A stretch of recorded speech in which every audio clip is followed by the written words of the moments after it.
데살로니가전서 강의 데살로니가전서 3장을 보도록 하겠습니다. 1절, 2절 보면 이러므로 우리가 참다 못하여 우리만 아덴에 머물기를 좋게 생각하고 우리 형제 곧 그리스도의 복음을 전하는 하나님의 일꾼인 디모데를 보내노니 이는 너희를 굳건하게 하고 너희 믿음에 대하여 위로함으로 라고 합니다. 남문 자와 보내는 자가 있죠. 여기서 우리는 역시 바울과 실라입니다. 그 우리는 이제 두 사람은 아덴에 머물고 바울은 디모데를 보냅니다. 데살로니가 상황을 듣고 들었고 다시 이제 그를 데살로니가 지역으로 보내는데요. 그래서 바울의 선교 사역은 팀 사역으로 이루어졌습니다. 그리고 각자 은사에 따라 역할이 달랐습니다. 디모데를 보낸 것은 디모데가 나이가 젊었고 디모데는 유대인 어머니와 헬라인 아버지가 있었기 때문에 디모데가 데살로니가 지역을 방문하는데 좀 더 자유롭기 때문에 오고 가기가 쉬웠기 때문에 그렇게 역할이 맡겨졌습니다. 그리고 그렇게 보낸 목적은 3절에 보면 아무도 이 여러 환난 중에서 흔들리지 않게 하려 함이라. 우리가 이것을 위하여 세움 받은 줄 너희가 친히 알리라. 우리가 너희와 함께 있을 때 장차 받은 환난을 너희에게 미리 말하였는데 과연 그렇게 된 것을 너희가 아느니라. 이러므로 나도 참다 못하여 너희 믿음을 알게 하여 그를 보내었노니 이는 혹 시험하는 자가 너희를 시험하여 우리 수고를 헛되게 할까 함이니. 그러니까 지금 이제 5절에 보면 나도라는 단어가 하이라이트 돼 있죠. 그리고 그를 보냈다. 이게 이제 동사 목적어가 나와 있습니다. 그러니까 디모데를 데살로니가 교회로 보낸 것이 처음부터 바울의 뜻은 아니었다는 거죠. 이제 바울이 좀 그런 생각을 적극적으로 못했는데 아마도 디모데 자신이나 신라나 이런 지도급에서 디모데를 보내야 합니다라고 이야기를 해서 이제 바울이 자제하다가 바울도 거기에 동의를 하고 디모데를 파송하기로 했다라는 겁니다. 그러니까 바울은 아마도 자기가 직접 가려고 했을 것 같아요. 그런데 데살로니가에서 우리가 앞에 봤던 2장 18절을 보면 그러므로 나 바울은 한 번, 두 번 너희에게 가고자 하였으나 사탄이 우리를 막았다라고 하고 있습니다.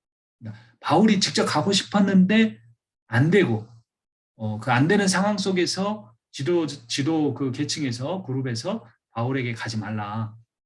저기 이제 아텐으로 가든지 이렇게 하자. 이렇게 해서 바울도 결국은 거기에 동의를 하고 디모데만을 보내는 차선을 택한 거죠. 그러니까 바울의 마음이 얼마나 안타까웠겠습니까? 데살로니가 교회에서 갑자기 나오게 된 일, 다시 갈 수 없게 된 그 상황 속에서 안타까웠지만 바울은 직접 가기를 원했지만 그 최선을 하지 못하고 디모데만 보내는 차선을 택하게 된 거죠. 그래서 나도라는 단어나 참다 못하여 이런 단어를 통해서 우리가 목회를 하다 보면 최선을 하고 싶죠. 최선의 선택을 하고 싶어요. 근데 안 돼요. 왠지 막혀요. 사람이 방해를 하든 뭐 내가 어떤 어려움이 있든 건강이든 재정이든 뭐 여러 가지 문제가 있든 최선을 선택하지 말고 차선을 택할 때가 있어요. 제일 밑에 부분입니다. 최악을 피하기 위해서 또는 차악을 택하는 경우도 있어요. 이게 좋은 선택은 아닌데 이 선택을 하지 않으면 진짜 최악의 경우가 올 수밖에 없어서 차악을 선택하는 거죠. 근데 그런 정황을 모르는 사람은 목사님 그렇게 하면 안 되는데 왜 그렇게 하시느냐. 친구들 그 위험한데 왜 혼자 보내느냐 이렇게 따질 수도 있는데 그런 모든 정황을 볼 때 같이 공동체가 의논할 때 하나님의 뜻은 차선이거나 차악일 때도 있다는 거죠. 그래서 우리가 근데 사실 뭐가 최선인지 또 무엇이 차선인지 구별하는 일도 쉽지가 않습니다. 그래서 우리는 끊임없이 말씀을 깊이 묵상하고 잠잠히 성령의 인도하심을 구하는 수밖에 없습니다. 그리고 믿음의 형제들을 두고 그들과 우리가 의논하고 함께 기도하면서 그러한 이 답들을 찾아가는 지혜가 필요한 것 같습니다. 그런데 이제 반대로 생각하면 사역을 하면서 도안이면 뭐다? 이게 하나님 뜻이니까 이렇게 가야 됩니다. 이렇게 막 밀어붙이는 식으로 하다 보면 바울의 생각이 옳았을 수도 있지만 결국 그 팀 사역으로서 선교는 굉장히 흔들릴 수가 있었던 거죠. 그래서 옳다고 할지라도 무조건 하나의 방법만 추구하는 것이 좋지 않을 수도 있어요. 열정적으로 보일 수 있지만 때로는 지혜롭지 못할 수가 있다는 거죠. 때로는 기다릴 수도 있고 돌아가는 방법도 필요하다는 겁니다. 제일 중요한 것은 방향이지 속도가 아니에요. 속도를 내다 보면 방향이 틀려질 수도 있다는 거죠. 또는 그 같은 방향을 향해 가지 못하고 여러 갈래로 나뉘어져 버릴 수도 있다는 겁니다. 바울은 혼자 다 하려고 하지 않았어요. 다음 세대 사역자인 디모데를 활용했고 활용하자는 그런 의견을 받아들였고 바울의 입장에서는 디모데가 여러 가지 면에서 부족하게 보일 수 있겠죠. 하지만 바울은 그를 하나님 나라의 동역자로 여겼고 자신을 대신할 사람으로 사용했습니다. 사실 우리 자녀들도 다 부족해 보이지만 대학 가면 또 자기 일들 다 하잖아요. 그러니까 그 어떤 상황에 맡겨주고 우리 교회 동역자도 그렇고 다른 곳에 있어서도 맡겨지면 또 하나님께서 일하시니까 그 일들이 계속 진행될 수 있다라는 겁니다. 한국 교회는 한 지교회 안에서 얼마나 동역이 이루어지고 있는가, 또는 지교회와 지교회 사이의 동역이 얼마나 이루어지고 있는가, 또는 목회자와 목회자 사이에서 얼마나 동역하는 사역이 이루어지는가 한번 잘 봐야 될 것 같아요. 바울과 같은 다혈질적인 사람도 신라와 동역했고 디모데와 동역을 했던 거죠. 그래서 우리가 개교회주의를 탈피해야 되는데 가장 지혜로운 방법은 하나님 나라의 틀 안에서 동역하는 겁니다. 그래서 이렇게 저희가 한 1년 전만 해도 서로 모르는 사이였는데 이렇게 줌으로 엮여져서 하나님의 말씀을 나눌 수 있다는 굉장히 중요한 일인 거죠. 우리 최 목사님이 여러 가지로 노력해 주시고 중간에 브릿지 역할을 해주셔서 또 이게 가능한 일이고 또 이렇게 매번 강의마다 꾸준하게 참여해 주시는 분들이 있어서 가능한 일입니다. 참 아름다운 일이죠. 6절에 보면 바울이 계속해서 말합니다. 지금은 디모데가 너희에게로부터 와서 너희 믿음과 사랑의 기쁜 소식을 우리에게 전하고 또 너희가 항상 우리를 잘 생각하여 우리가 너희를 간절히 보고자 함과 같이 너희도 우리를 간절히 보고자 한다 하니, 여기 보면 또 어떤 표현이 나왔습니까? 믿음과 사랑의 기쁜 소식이라는 표현이 나와요. 1장에서 제가 강조했죠. 믿음의 역사와 사랑의 섬김이었나요? 수고였나요? 그리고 소망의 인내를 이야기했죠. 그래서 믿음과 사랑 계속해서 반복이 됩니다. 믿음의 역사는 뭘로 나타납니까? 사랑의 수고로 나타납니다. 믿음은 사랑으로 이어지는 거죠.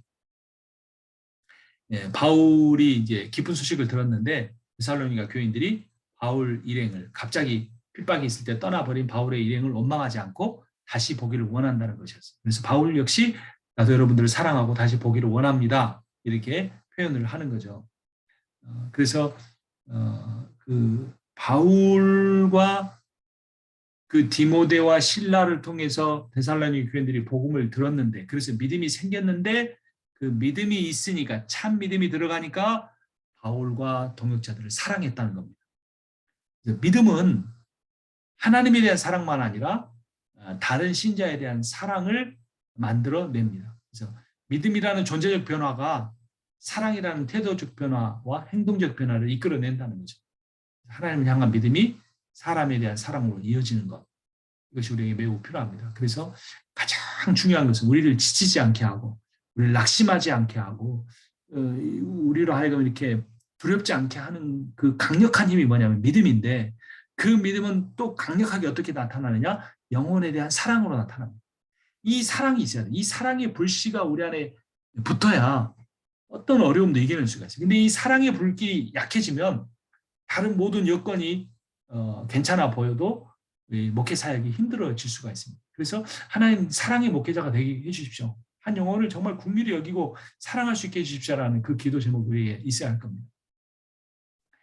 바울은 계속해서 데살로니가 교인들에 대해서 이렇게 말합니다. 7절, 이러므로 형제들아 우리가 모든 궁핍과 환난 가운데서 너희 믿음으로 말미암아 너희에게 위로를 받아노라. 그러므로 너희가 주 안에서 굳게 선즉 우리가 이제는 살리라 라고 합니다. 그래서 이제 여정이 있었죠. 이제까지 아테네에서 디모데를 데살로니가 교회로 먼저 파송했습니다. 아테네 아니라 베레아인데 잘못 쓴 것 같아요. 또 바울이 아테네에서 디모데를 데살로니가 먼저 파송하고 바울이 이제 아테네에서 고린도로 가면서 실라를 데살로니가로 또 파송을 합니다. 그리고 바울이 고린도에 도착했을 때 나중에 이제 시차를 두고 파송됐던 실라와 디모데가 함께 돌아와서 데살로니가 교회의 소식을 전해주는 거죠. 그래서 바울이 고린도 교회에서 데살로니가 교회 성도들이 믿음이 있다는 소식을, 믿음에 서 있다는 소식을 듣고 기뻐하게 됩니다. 18장, 사도행전 18장 1절 보면 그 후에 바울이 아덴을 떠나 고린도에 이르러 5절에 실라와 디모데가 마게도냐로부터 내려오매 바울이 하나님의 말씀에 붙잡혀 유대인들에게는 예수는 그리스도라 밝히 증언하니 라고 합니다. 그 고린도에서 그런 소식을 듣게 된 거죠. 그래서 이게 큰 맥락에서 구조를 보면 바울이 함께 할 때와 바울이 떠났을 때의 이야기인데 동일한 어떤 그 반복을 갖습니다. 2장 1절에 12절을 보면 바울이 복음을 전파했고 13절 16절을 보면 그 복음을 잘 받아들이고 변화되는 모습. 나타나고요. 바울이 떠났을 때는 바울이 그 복음을 확인하는 내용이 2장 17절에 3장 5절에 나오고 그 확인하는 그 위에서 들은 소식이 데살로니가 교인들이 복음의 권면을 받아들이고 잘 견디고 있다는 내용이 3장 6절 13절에 나옵니다. 그래서 데살로니가 교인들은 참 본이 되는 교인이었어요. 복음도 잘 받아들이고 나중에 바울이 떠났을 때도 그 복음의 터 위에서 떠나지 않고 잘 견디고 있었던 겁니다. 그래서 8절을 세번역으로 보면 여러분이 주님 안에 굳게 서 있으면 이제 우리가 살아있는 셈이기 때문입니다. 아주 놀라운 표현이죠. 그 데살로니가 교인들이 믿음에 서 있다는 것이 내가 살아있는 이유이다. 뭐 이런 표현이에요. 그러니까 바울이 그 교인들을 바르게 세우는 일을 자신의 생명처럼 소중하게 여겼다는 겁니다. 앞서 살펴본 대로 2장에서 어머니의 양육과 아버지의 권면이 바울의 이 마음이 안에 가득 차 있었던 거죠. 제 아들이 이제 대학교 3학년 이번에 올라갔는데요. 중고 자동차를 샀습니다. 로컬에서는 좀 운전을 했는데 그 치노힐스에서 자기 학교까지 한 2시간 하이웨이를 타고 가야 되는데요. 혼자 갔어요. 그리고 중간에 해가 어두워졌는데 2시간이 갈 거리인데 4시간 지났는데 연락이 안 왔어요. 그러니까 얼마나 좀 이렇게 마음이 믿음 없는 아버지가 이렇게 좀 힘들었겠습니까? 엄마는 더 그랬고, 그냥 4시간쯤 지나서 잘 도착했다 연락이 왔어요. 그때 제 마음이 어떻겠습니까? 정말 기뻤던 거죠. 안전하게 갔구나. 그런 마음을 이제 갖게 됐는데, 이 바울의 마음이 그렇다는 거예요. 바울이 핍박으로 인해서 떠나왔고 다시 돌아가려고 했는데 못 돌아가서 참 안타까웠는데 데살로니가 교인들 잘 견디고 있을까? 믿음을 지키고 있을까?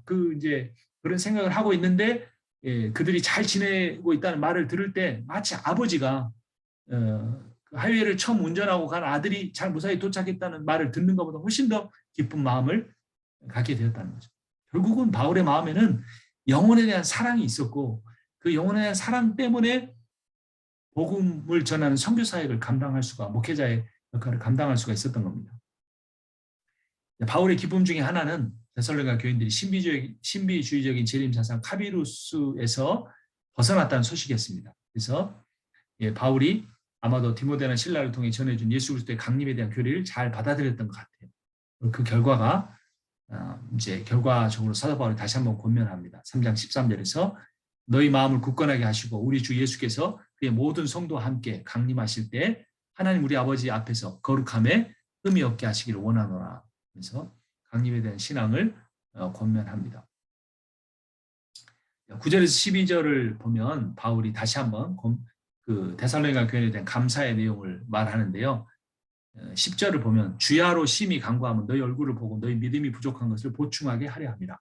믿음이 아주 좋았지만 더 강건하게 세우기를 원했던 거죠. 11절에 하나님 우리 아버지와 우리 주 예수는 우리 길을 너희에게로 갈 수 있게 하시오며 또 주께서 너희를 사랑과 같이 너희도 피차 간에 모든 사람에 대한 사랑이 더욱 많아 넘치게 하사. 매우 중요한 내용입니다. 믿음은 더 굳건한 믿음으로 만든다 이거고요. 사랑 나오잖아요. 이게 지금 1장에서도 그랬고 2장에도 나오고 3장에도 나오는 게 뭡니까? 믿음과 사랑이에요. 믿음의 그 역사와 에르곤과 사랑의 수고 이게 계속해서 반복되고 있습니다. 믿음은 뭘로 나타나느냐? 사랑이라는 걸로 결실을 맺는다. 이거를 계속 반복을 하고 있어요. 자, 근데 이번에 사랑에 대한 이야기는 어떻게 귀결이 됩니까? 12절에 우리가 너희를 사랑한 것 같이 너희도 서로 사랑한다. 어디서 많이 들어본 것 같지 않아요? 예수님이 그랬잖아요. 내가 너희를 사랑한 것 같이 너희도 서로 사랑해라. 딱 그거예요. 스승이 그렇게 하니까 제자들끼리 사랑하는 거예요. 그리고 제자들끼리 사랑하면 그 제자들은 누구 제자다? 예수님의 제자다라는 게 나타나는 거예요. 한국교회 부족한 게 뭐겠습니까? 사랑이 아닐까요? 목회자들 간의 사랑, 지교회 간의 섬기는 사랑, 이게 우리 안에 회복이 되어야 될 것 같아요. 요한복음 13장에도 나와 있고요. 요한복음 15장에도 나와 있습니다.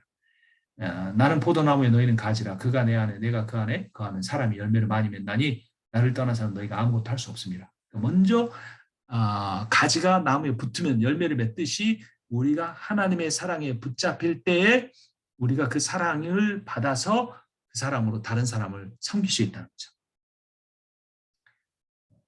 자, 믿음과 사랑은 하나다. 그런데요. 3번 매우 중요한 구절입니다. 갈라디아서 5장 6절 그리스도 예수 안에는 할례나 무할례나 효력이 없을 때 갈라디아서 똑같이 로마서와 똑같이 그 종교적 행위를 부인하는 성경이에요. 내용이에요. 그래서 뭐가 나옵니까? 할례 나오잖아요. 제가 세 가지 말했죠. 음식법, 절기법, 할례. 종교적 율법, 종교적 행위를 붙이는 것은 아니다라는 거예요. 뭐가 있어야 되느냐? 사랑으로서 역사하는 믿음뿐이다. 이 갈라디아서와 데살로니가서가 정확히 일치되는 거예요. 믿음의 역사가 뭐다? 사랑의 수고다. 계속 그 이야기해 왔잖아요.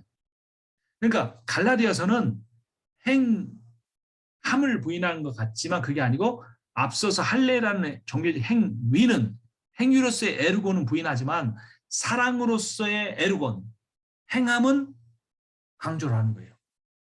믿음이 있으면 역사가 나타나요. 에르곤이. 그 역사가 결국 총칭하면 뭐다? 사랑이라는 거예요. 성령의 열매, 사랑. 사람이 하는 사랑이 아니에요. 사람의 노력이 전혀가 아니에요. 구원받기 위한 어떤 전제 조건은 전혀 아니에요. 예수 그리스도께서 이루신 그 의의를 힘입으면 십자가의 능력으로 그 성령의 능력으로 성령의 열매를 맺게 되고 그 성령의 열매란 온유와 겸손인데 가장 핵심적인 그 온유와 겸손의 밑바탕은 사랑이다라는. 그럼 사랑은 뭔가? 사랑이 뭐냐? 바울에 따르면 복음 전하고 복음 위에 세우는 것이 사랑이다. 복음 때문에 손해를 감수하고 핍박도 견디는 게 사랑이다. 복음 위에 세우기 위하여 격려하고 감사하고 그래서 사랑을 베풀어 온 거예요. 때로는 오해도 생기고 하지만 그 오해도 풀기 위해서 노력하고 무엇보다도 성령으로 인한 믿음의 역사가 일어나기 위해서 우리는 기도해야 합니다. 사도 바울이 계속 내가 너희를 위해 기도해왔던 내 기도 안에 너희가 있다 이런 말을 했죠. 사랑하니까 기도한 겁니다. 교회 부흥이란 양적 성장이 아닙니다. 큰 건물 짓는 것도 아닙니다. 담임 목사 유명해지는 것도 전혀 아닙니다. 그 교회 성도들이 하나님의 사랑을 누리고 사는 게 부흥이에요. 그 성도끼리 사랑하는 게 부흥이에요. 그리고 그 성도와 목회자 간의 사랑이 넘치는 게 부흥이에요. 그리고 그 사랑이 교회 안에 머무는 게 아니라 흘러가지고 이웃과 사회와 세상을 사랑으로 변화시켜 가는 것이 그게 부흥이에요. 복음을 가지고. 마지막 4장을 보면요. 1절에 그러므로 형제들아 우리가 끝으로 주 예수 안에서 너희를 구하고 권면하노니 너희가 마땅히 어떻게 행하며 하나님을 기쁘시게 할 수 있는지 우리에게 배운다. 곧 너희가 행하는 바라 더욱 많이 힘쓰라. 우리 주 예수로 말미암아 너희에게 무슨 명령을 준 것을 너희가 아느니라. 자, 1절을 분석해 보면요. 주 예수 안에 권면했다. 시작해서 마지막에 주 예수로 명령했다. 가운데는 배웠다, 행했다 이거예요. 배웠다, 행했다. 그럼 뭡니까? 믿음이 행함이 된다. 믿음의 역사가 사랑의 수고가 된다. 이게 계속 강조된 거예요. 자, 한번 돌이켜볼게요. 쭉 리뷰해보죠. 사도행전 1장 3절 너희의 믿음의 역사와 사랑의 수고와 이렇게 했죠.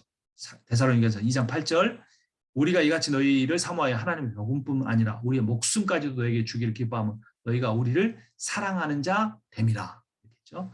3장 6절에 보면 지금은 디모데가 너에게로부터 와서 너희 믿음과 사랑의 기쁜 소식을 우리에게 전하고 그랬죠. 12절에 보면 주께서 우리가 너희를 사랑하고 같이 너희도 피차간의 모든 사람에 대한 사랑이 더욱 많아 넘치게 하사 너희 마음을 굳건하게 하시고 우리 주 예수 그리스도 그의 모든 성도와 함께 강림하실 때 우리 하나님 우리 아버지 앞에서 거룩함에 흠이 없게 되기를 하시기를 원하노라. 그러니까 마지막에 거룩함에 흠이 없게 된다는 말은 뭡니까? 13절은 12절에 피차간에 사랑하는 거예요. 그러니까 이 강림에 대한 신앙의 핵심도 뭐냐면 오시기 전에 했던 그 사랑이 강림하실 때 주 앞에 섰을 때 그 사랑으로 여전히 변함없이 그 사랑의 뜨거움을 갖게 된다라는 거예요. 그래서 마지막 4장에 보면 9절 형제 사랑에 관하여 너에게 쓸 것이 없으면 너희들 자신이 하나님의 가르침을 받아 서로 사랑하며 어마어마한 칭찬이에요. 데살로니가 교회는 참 훌륭했어요. 바울이 너무 짧게 복음을 증거하고 갔고 바울이 떠나서 못 돌아왔음에도 불구하고 이들에게는 어떻게 복음이 이렇게 강력하게 역사했는지 믿음이 사랑으로 연결되어 왔던 거예요. 그래서 떠나버린 바울에 대한 사랑도 식지가 않았어요.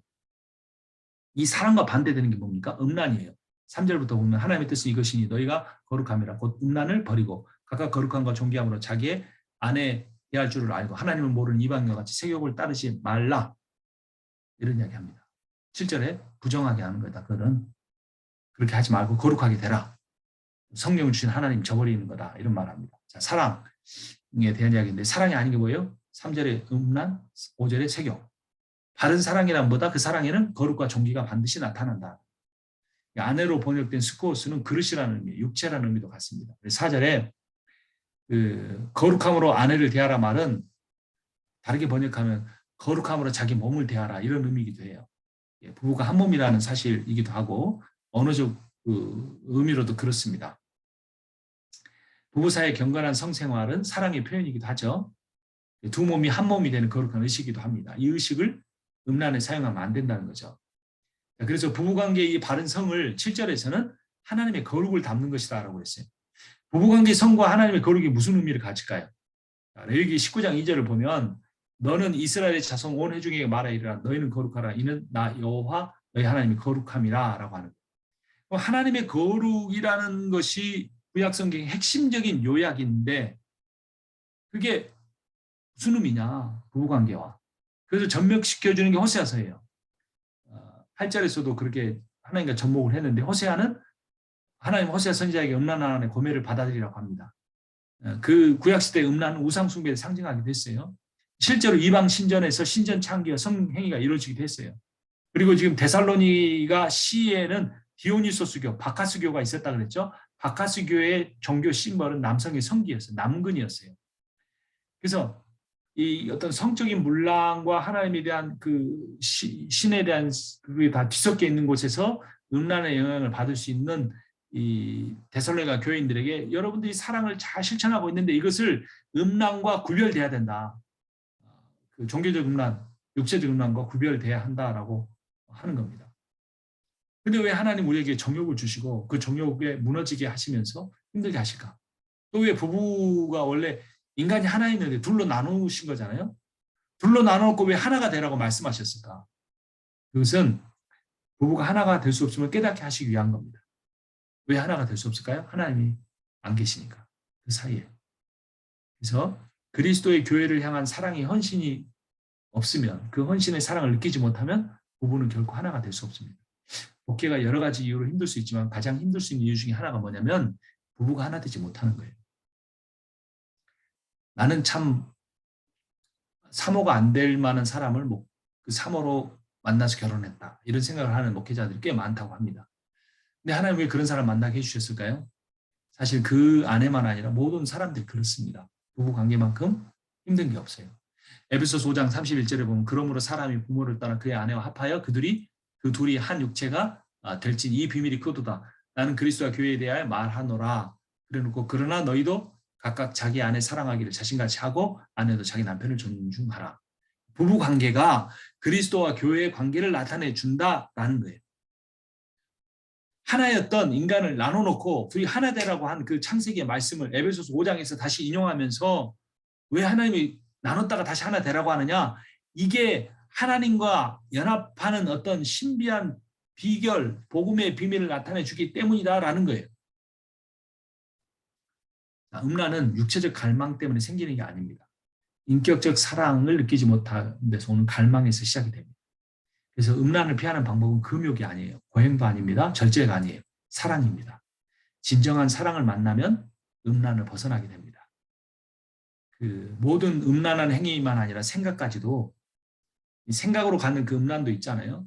보는 것도 있고 이게 진정한 사랑의 결핍에 시작돼요. 물론 그게 이제 습관이 돼서 굳어질 수도 있지만 그 근본적인 것은 치유는 진정한 사랑을 만나는 데서 있다는 겁니다. 그래서 음란한 행동만 안타까워할 것이 아니라 더 안타까워하면서 기도해야 될 것은 이 세상이 점점 더 인격적 사랑이 이 세상에 사라지고 있다는 거예요. 결혼하는 이유가 인격적 사랑이 아니에요. 육체적 매력, 사회적 능력 이런 것들로 결혼해서 쉽게 이혼하는 시대가 되고 있습니다. 다른 사람 내 옆으로 두고라도 목회자인 나는 배우자를 얼마나 사랑하는가. 사랑이 무엇인가. 내가 상대에 대해서 갖는 감정이 아니라는 거죠. 그런 감정은 몇 개월에서 2년이면 다 사라집니다. 여기서 결혼한 지 2년 안 되신 목사님 없으시잖아요. 사랑은 감정이 아니에요. 언약적 의무입니다. 사랑은 상대의 필요를 채워주는 겁니다. 그러면 상대의 언어를 알아야 돼요. 제가 게리 체프만이 쓴 사랑의 5가지 언어라는 책을 지난주에 읽었는데요. 지난주 설교 때문에 읽었습니다. 인정하는 말, 칭찬해주는 말이 필요해요. 아내를 인정해 주십시오. 인정할 게 없을수록 인정해 줘야 돼요. 함께 보내는 시간이 얼마나 됩니까? 목회한다고 바쁘면 사모님들과 대화나 산책, 운동 같은 거 잘 안 할 수 있습니다. 해야 합니다. 원하는 선물, 편지 쓸 수도 있고 작은 선물 살 수도 있습니다. 봉사, 집안일, 변기 청소, 화장실 설거지 이런 거 해야 합니다.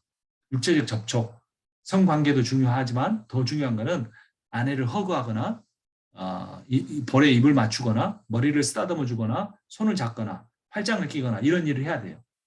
사모가 남편에게서 정서적, 인격적 사랑을 받지 못하면 어디에도 의지할 곳이 없습니다. 근데 내가 마음으로 사랑한다 이걸로는 안 되는 거예요. 상대방의 사랑의 언어를 알아야 돼요. 여기 나오는 이 5가지의 사랑의 언어 중에 어떤 특별한 언어가 그 사람의 제일 사랑의 언어인 경우가 있어요. 그거를 대화를 통해서 알아야 합니다. 그래서 칭찬을 듣기 원하는 사람한테 선물해봐야 필요가 없어요. 함께하는 시간을 원하는 사람에게 말해봐야 소용이 없는 거예요. 그래서 뭐가 그 사람의 사랑의 제일 언어인지를 파악해야 됩니다. 아내를 사랑하는 데부터 시작해서 목회가 사랑의 목회로 이어갈 수 있습니다. 9절 형제 사랑에 관하여는 너에게 쓸 것이 없으면 너희들 자신이 하나님의 가르치심을 받아 서로 사랑함이라. 너희가 온 마케도니아 모든 형제에 대하여 과연 이것을 행하도다. 형제들아 권하노니 더욱 그렇게 하라. 정말 모범적인 교회입니다. 바울이 계속 칭찬을 했죠.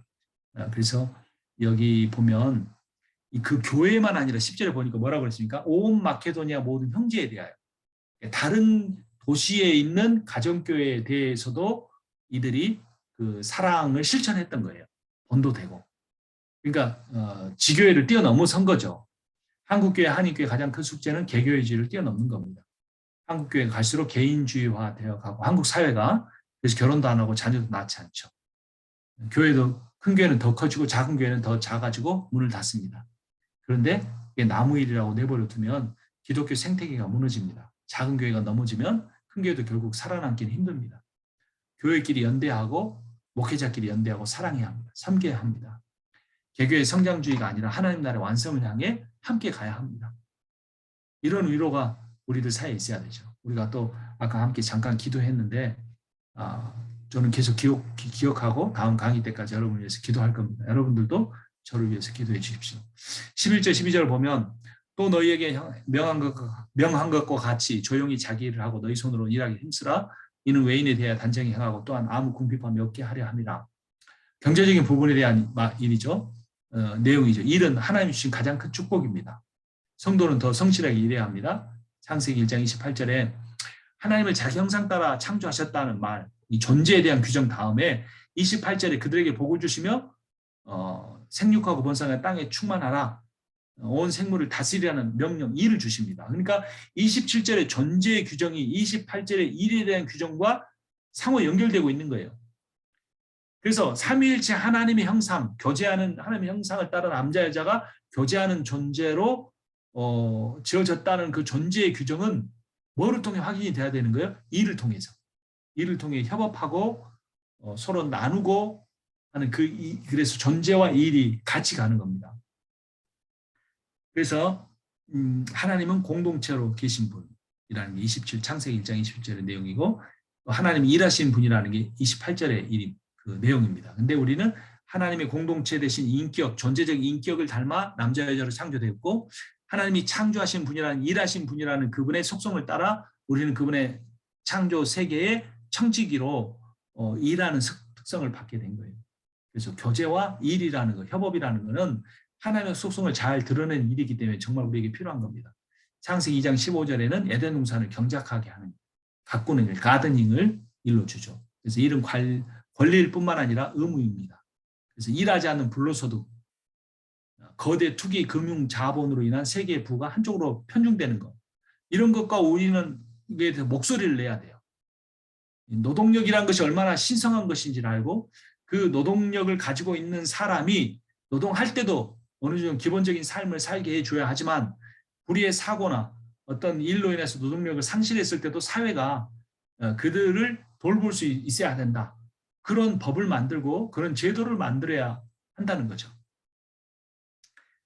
데살로니가후서 3장 10절에 보면 우리가 너희와 함께 있을 때도 너에게 명하기를 누구든지 일하기 싫어하거든 억지도 말게 하라 했더니 우리가 들은즉 너희 가운데 게으르게 행하여 도무지 일하지 않냐고 일을 만들기만 하는 자들이 있다 하니 그렇죠? 일해야 합니다. 근데 사실은 그 4장 11절 12절의 말씀은 그 어떤 그 일에 대한 이야기를 2차적인 의미고 1차적인 의미는 사도 바울을 쫓아다니면서 힘들게 했던 거짓 선지자들에 대한 거예요. 그들은 바울처럼 텐트 메이커를 안 하고 바울을 그냥 그 복음 증거에 세운 교회마다 쫓아다니면서 바울을 험담하고 그 성도들에게 돈을 이렇게 받아내는 일을 했던 거예요. 그 특수한 상황 속에서 그 사역자들을 이렇게 비난하는 이야기입니다. 그러나 오늘날 그 사례비를 받고 생활하는 목사님들에게 일률적으로 적용해서는 안 되겠죠. 그러나 사역과 어떤 직업은 다른 거라는 생각을 우리가 바울의 이런 권면을 통해서 다시 한번 생각해 보게 됩니다. 그 한국 교회에는 이제 타 의에 의해서 원하지 않는데 일해야 되는 목회자가 늘어나고 있죠. 목회자가 일해야 한다고 일괄적으로 문자적으로 이 본문을 적용하기 힘들어요. 그 사역 자체가 그러나 돈을 버는 직업에서는 안 된다는 거죠. 근데 문제는 뭐냐? 카톨릭이나 성공회는 사제가 감당하는 목회 규모와 상관없이 비슷한 사례비를 받아요. 서울의 성당에서 큰 목회를 하든 저기 시골에서 작은 목회를 하든 기본적인 생활비를 그냥 비슷하게 받아요. 공무원 호봉처럼. 근데 개신교는 어떻습니까? 그 교회가 부흥하고 목회가 커지면은 무슨 사례비도 몇 배가 뛰고 판공비가 뭐 억대 단위를 가가지고 선교사님들한테 그냥 막 돈을 영수증 없이 줄 정도로 이런 곳이 되고 그 목사님이 정말 진실로 온 마음을 다해 목회를 하는데도 성도가 적으면 아주 그냥 그냥 먹고 살기도 힘들 그렇게 돼버리는 거예요. 완전히 이 세상에 자본주의 생태계를 그대로 갖다가 놨기 때문에 그 복음대로 전하는 소신 있게 목회하는 게 참 힘들어요. 반대로 성공회나 가톨릭 같은 경우는 생활이 보장되다 보니 좀 나태해질 수는 있겠죠. 그러나 오히려 요즘에 가톨릭이 굉장히 성장하고 한국 교회에서 개신교가 줄어든다고 합니다. 뭐가 옳은지는 잘 모르겠어요. 이건 제도니까 많이 고민하고 공부를 해봐야겠죠. 최근에 시골교회 목회자가 은퇴하면서 교회 형편이 어렵다는 이유로 후임 목회자에게 은퇴비를 요구하는 경우가 많다고 합니다. 개교에 별로 보면 참 안타깝고 어쩔 수 없는 상황이기도 하지만 이게 하나의 보편적인 문화가 되었다는 것은 참 우리가 기도해야 할 제목인 것 같아요. 자, 13절부터 보면 이제 마지막입니다. 형제들은 자는 자들에 관하여 너희가 알지 못하면 우리가 원하지 아니하는 이는 소망 없는 다른 이와 같이 슬퍼하지 않게 하려 함이라. 우리가 예수께서 죽으셨다가 다시 살아나심을 믿을진데 이와 같이 예수 안에서 자는 자들도 하나님이 그와 함께 데리고 오시리라. 우리가 주의 말씀으로 너에게 이것을 말하노니 주님께서 강림하실 때까지 우리 살아남은 자들도 남은 자도 자는 자보다 결코 앞서지 못하리라. 재림과 부활에 관한 이야기인데요. 일부 데살로니가 교인들은 예수께서 강림하시기 전에 죽은 사람들은 다시 살아날 수 없다고 오해를 했어요. 그래서 바울이 13절에서 예수가 강림하시면 죽은 자들이 먼저 부활하니까 슬퍼하지 말아라. 그를 강조합니다. 그러니까 먼저 죽은 자들이 부활해서 예수님과 함께 오는 거죠. 그러면 살아남은 자들도 이제 들림을 받는다. 뭐 이런 이야기예요. 들림을 받을 수도 있고 이 땅에 임해서 같이 만날 수도 있고 그렇지만 순서는 명확하게 규정을 하고 있어요. 그런데 그건 순서일 뿐이지 몇 년 단위, 뭐 몇십 년 단위가 아니라 거의 동시적으로 일어납니다. 고린도전서 15장 51절을 보면 보라 내가 너희에게 비밀을 말하노니 우리가 다 잠잘 것이 아니요 마지막 나팔의 순식간에 호련히 다 변화되리니 라고 합니다. 그래서 13절에 잠자는 자들은 바울 당시 이미 죽은 자들을 의미하는 거죠. 잠들었다는 것은 깨어날 것을 전제하는 거죠. 신자의 죽음은 부활을 전제한다는 겁니다. 그래서 우리가 이제 앞서서 제가 말씀드렸잖아요. 내세 신앙인데 이 내세 신앙이 뭘로 바뀌어야 돼요? 부활 신앙으로 조금 옮겨져야 합니다. 중심이. 부활 신앙은 또 뭘 바라봅니까? 강림 신앙으로 바뀌어야 돼요. 예수께서 다시 오십니다. 그래서 헬라 이원론의 영향을 받아서 몸은 죽고 영혼은 천당 간다. 이렇게 생각하면 안 돼요. 그리고 예수 부활의 복음을 참 오해하는 거예요. 그래서 몸은 어떻든 상관없고 영혼만 순결하면 된다. 잘못된 생각이에요. 바른 믿음에는 역사가 나타난다 그랬죠. 그 역사는 사랑의 수고로 나타난다. 사랑으로 섬기면서 인내로 소망을 갖는다. 이게 바울이 데살로니가 교인들 핍박받고 고난받고 있는 자기가 전한 복음 때문에 핍박받고 고난받고 있는 이 고린도 데살로니가 교인들이 깨닫기를 원하는 핵심적인 내용이었어요. 그래서 헬라 이원론이 이 세상 불타 없어지면 어떻게 되든 상관없다. 교회만 성장하면 된다. 아니에요. 정치가 정의로워져야 됩니다. 경제가 가난하고 소외된 자들, 구약 성경에서 얼마나 많이 고아와 과부에 대해서 이야기하고 있는지 몰라요. 그 사람들을 보살피는 제도를 만들어내야 합니다. 그런 거와 상관없이 무조건 성공한다고 좋은 일이 아니에요. 성공한 그 자리에서 그 일을 하지 못하면 하나님 앞에 큰 책망을 받게 될 겁니다. 그래서 크리스찬은 이 세상에 하나님의 통치로 인한 정의와 사랑이 이루어지게 하기 위해서 힘써야 되는 겁니다. 그래서 우리가 하나님의 이중 예정을 믿잖아요. 하나님은 구원받을 자도 택하셨고 정하셨고 믿지 않을 자도 정해놓으셨다. 그러면 우리가 힘써야 할 건 뭡니까? 신자 늘리기가 아니죠. 참 신자 만들기입니다.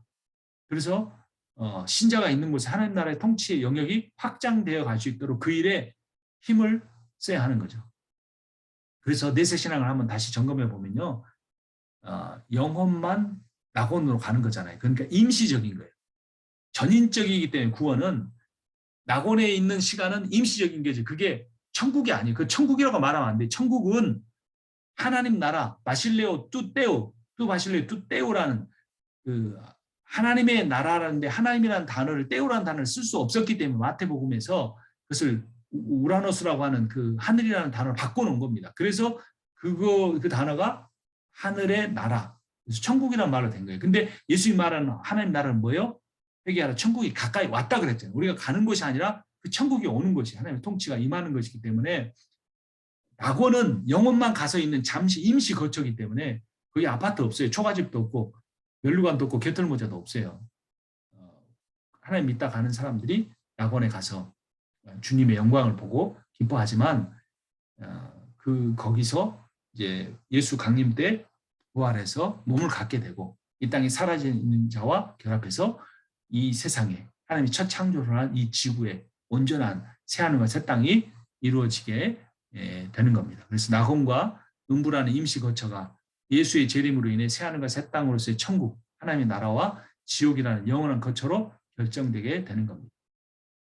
그래서 예수 잘 믿은 선인과 예수 믿지 않은 악인이 모두 몸을 가진 부활을 해서 재림하신 예수 앞에서 마지막 백보자 심판을 받게 됩니다. 그래서 내세 소망에서 더 나아가 부활 소망으로 천당 소망이 아닌 하나님 나라의 소망을 가져야 합니다.